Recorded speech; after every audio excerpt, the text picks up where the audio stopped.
Assalamualaikum warahmatullahi wabarakatuh. Selamat pagi, salam sejahtera untuk kita semua. Puji syukur kita panjatkan kehadirat Allah Subhanahu wa Ta'ala yang telah memberikan kita kesehatan supaya kita dapat berkumpul di ruangan ini dalam rangka untuk melaksanakan kuliah umum bersama Bapak Menteri Pertanian Republik Indonesia. Yang kami hormati Bapak Kementerian Pertanian Republik Indonesia, Bapak Dr. Haji Syahrul Yassin Limpo, SHMSI MH. Yang terhormat Ibu Direktur Perbankan Medan, Ibu Insinyur Yuliana Kansrini MSI. Yang terhormat Ibu Wakil Direktur 1, Ibu Nurliana Harahap SPMSI, Bapak Wakil Direktur 2, Bapak Muklis Yahya SPMP, dan Ibu Wakil Direktur 3, Ibu Merlin Mariana SPMP, dan hadirin yang berbahagia.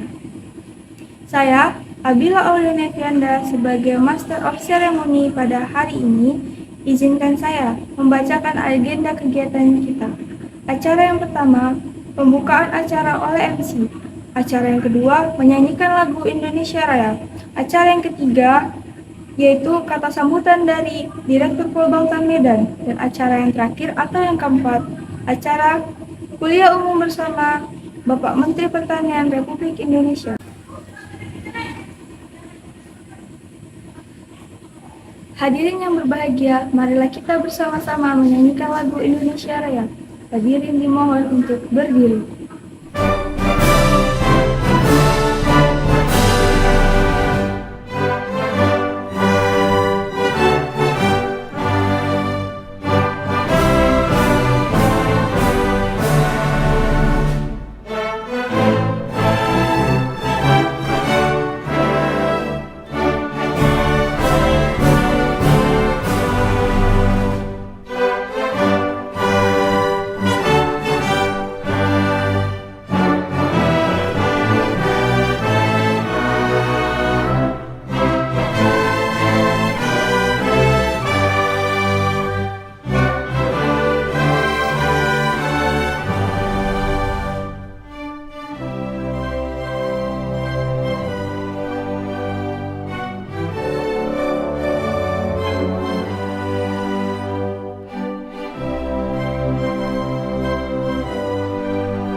Hadirin dimohon untuk duduk kembali. Dalam kali ini, Kementerian Pertanian, Penerapan dan Keberhasilan di lingkup Kementerian Pertanian Republik Indonesia. Sebelum kita masuk dalam sesi kuliah umum, marilah kita bersama-sama menyaksikan video pencapaian Kementerian Republik Indonesia.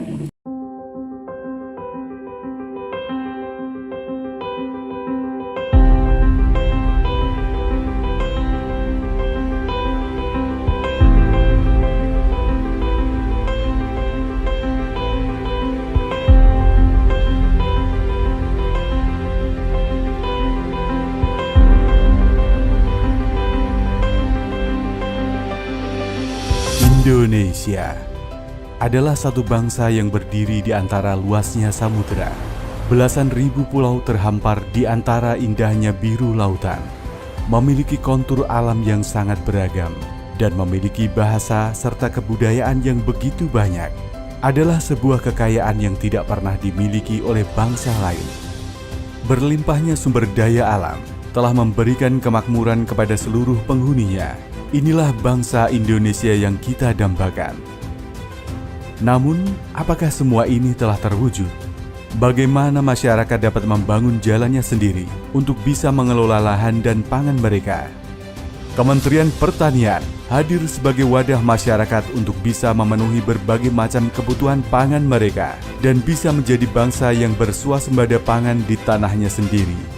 Sejak berdirinya Departemen Pertanian pada tanggal 1 Januari 1905, ini merupakan bukti nyata bahwa para pendiri bangsa telah berpikir jauh ke depan tentang bagaimana mengelola harta warisan leluhur yang begitu luasnya dan harus dikelola untuk tujuan kemakmuran seluruh masyarakat Indonesia. Hingga sekarang, Departemen Pertanian yang telah berganti nama menjadi Kementerian Pertanian Republik Indonesia berhasil menjaga kestabilan pangan bangsa. Dengan berbagai lika-liku yang dilalui, pengalaman yang begitu panjang, Kementerian Pertanian selalu melakukan pembaharuan dari aspek pelayanan hingga aspek pengelolaan di lapangan. Kementerian Pertanian tak pernah berhenti untuk menjadi lebih baik. Kemajuan pesat juga ditunjukkan pada periode 2019 hingga di tahun 2022 ini. Di bawah komando Menteri Pertanian, Kementerian Pertanian dapat membantu masyarakat untuk bertahan dalam menghadapi sulitnya masa pandemik corona. Dalam keberhasilannya menjadikan Kementerian Pertanian semakin baik, Menteri Pertanian juga didampingi oleh support system yang sangat solid dan luar biasa baik. Di antaranya, Sekretariat Jenderal yang bertugas menyelenggarakan koordinasi pelaksanaan tugas, pembinaan, dan pemberian dukungan administrasi kepada seluruh unit organisasi di lingkungan Kementerian Pertanian. Inspektorat Jenderal adalah unsur pengawas pada Kementerian Pertanian yang berada dan bertanggung jawab kepada Menteri Pertanian secara langsung. Direktorat Jenderal Prasarana dan Sarana Pertanian bertugas menyelenggarakan perumusan dan pelaksanaan kebijakan penyediaan prasarana dan sarana di bidang pertanian. Direktorat Jenderal Tanaman Pangan bertugas menyelenggarakan perumusan dan pelaksanaan kebijakan di bidang peningkatan produksi padi, jagung, kedelai, dan tanaman pangan lainnya. Direktorat Jenderal Hortikultura bertugas untuk merumuskan dan melaksanakan kebijakan di bidang peningkatan produksi aneka cabai, bawang, aneka jeruk, dan tanaman hortikultura lainnya. Direktorat Jenderal Perkebunan bertugas menyelenggarakan perumusan dan pelaksanaan kebijakan di bidang produksi sawit, kopi, kakao, dan tanaman kebun lainnya. Direktorat Jenderal Peternakan dan Kesehatan Hewan yang bertugas menyelenggarakan perumusan dan pelaksanaan kebijakan di bidang peningkatan populasi dan produksi ternak serta kesehatan hewan. Badan Penelitian dan Pengembangan Pertanian bertanggung jawab dalam proses penelitian, pengembangan, dan inovasi di bidang pertanian. Badan Penyuluhan dan Pengembangan Sumber Daya Manusia Pertanian bertugas menyiapkan SDM pertanian berkualitas yang profesional, mandiri, berdaya saing, dan berjiwa wirausaha. Terakhir adalah Badan Karantina Pertanian, bertugas melaksanakan perkarantinaan pertanian, mencegah masuk dan tersebarnya penyakit hewan dan tumbuhan ke wilayah Republik Indonesia.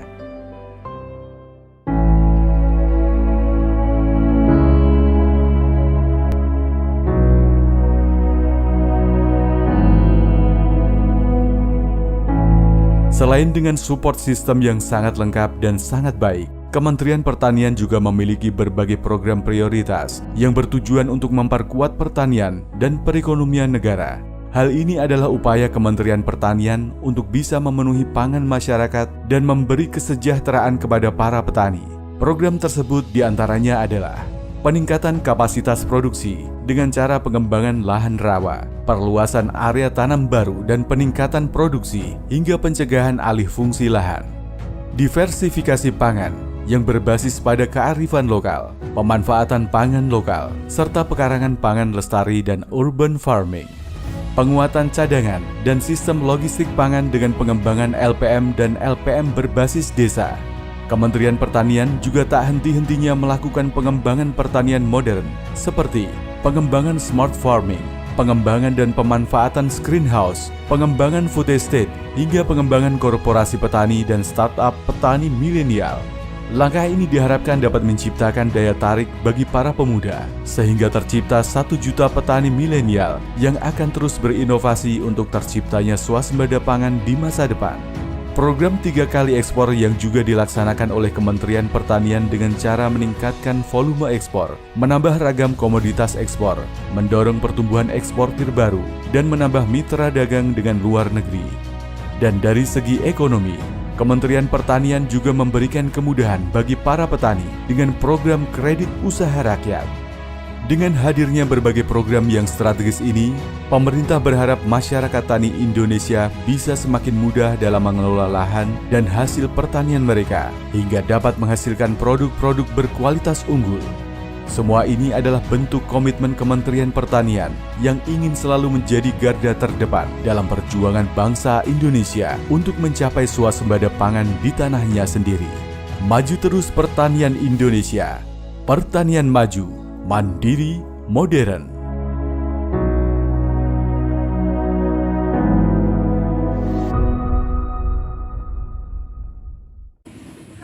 Masuklah acara kita yang kita tunggu-tunggu, yaitu kata sambutan dari Bapak Menteri Pertanian Republik Indonesia yang akan disampaikan oleh Bapak Dr. Haji Syahrul Yassin Limpo SH MSI MH. Kepada Bapak, waktu dan tempat kami persilahkan.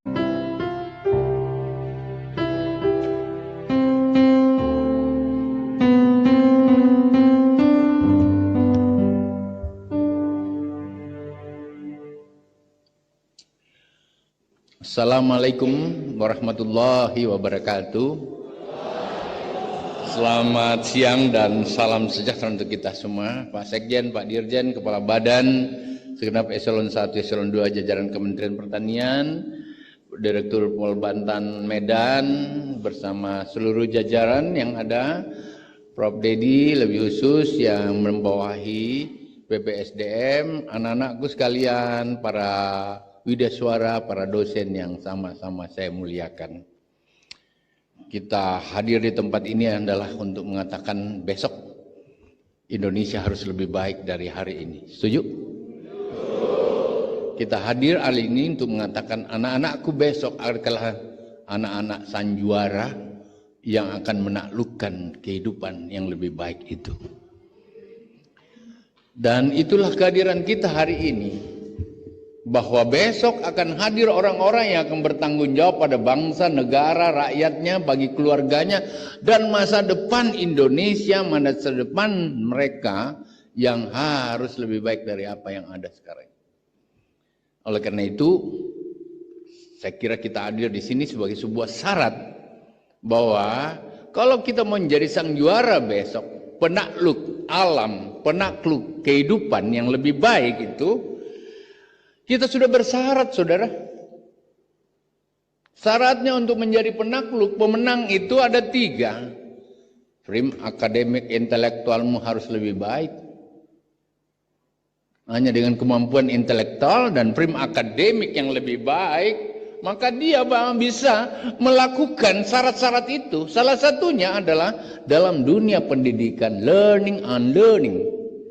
Belajar dengan sistem pendidikan, tetapi belajar dari nyontek keberhasilan adalah bagian-bagian untuk membangun prim akademik intelektual.